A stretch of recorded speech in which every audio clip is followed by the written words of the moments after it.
Imagine waking up one morning, checking your bank balance, and realizing the number there isn't what you expected. It's smaller, much smaller. If you've ever been there? Losing money you counted on, you know the sudden surge of panic, the tightness in your chest, the questions that won't stop. What now? How did this happen? That pain you feel isn't just in your head. It's a real psychological reaction. Behavioral economics tells us that the human brain reacts more strongly to losses than to gains.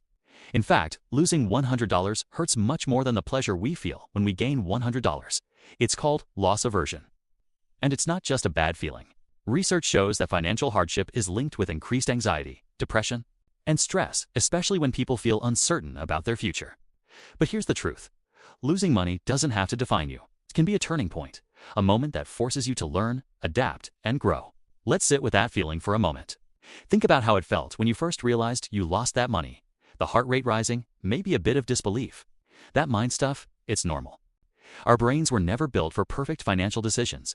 We're influenced by emotions, intuitive judgments, and sometimes bad timing. The psychological impact of losing money is real.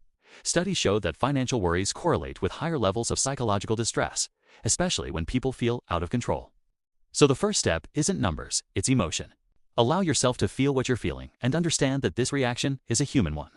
You're not weak, you're responding exactly how most people would. Once you acknowledge that, you can begin separating your identity from your financial situation. You are not your bank balance. Now let's talk about the next step. Understanding your finances with facts, not fear. Don't ignore the problem. Research shows that the people who recover financially are the ones who face their situation head-on, month after month. Tracking your income, your expenses, your debts. This isn't just bookkeeping. It's reclaiming control. And progress doesn't have to be dramatic. Small wins matter.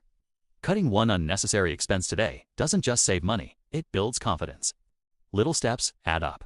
And psychology tells us that celebrating small victories keeps you motivated and resilient. This brings us to mindset. Some psychologists call it a growth mindset. The belief that setbacks are not roadblocks, but opportunities to learn and improve. People who adopt this mindset tend to bounce back stronger because they see challenges as chapters in their story, not endings. Now, let's get practical. A clear financial plan is your anchor. Start by listing your goals, both short-term and long-term. Want to climb out of debt? Save an emergency fund. Rebuild your investment portfolio.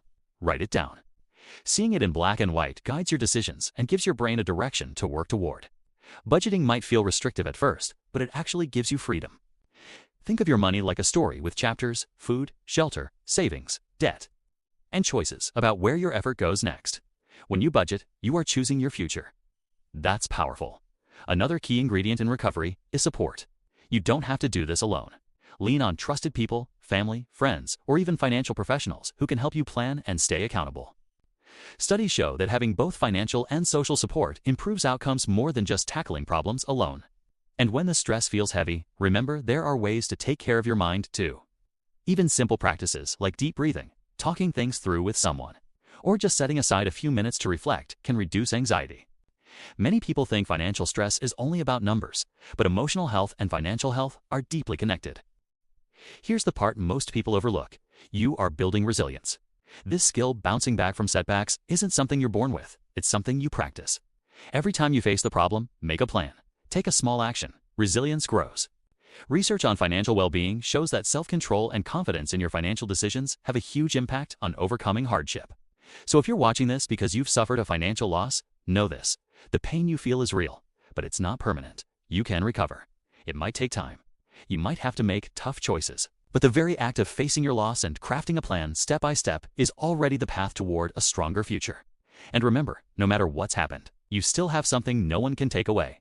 The ability to learn, to adapt, and to try again. Yes, losing money hurts, but it doesn't have to break you. It can teach you. It can shape you. And ultimately, it can lead you to a wiser, more confident version of yourself.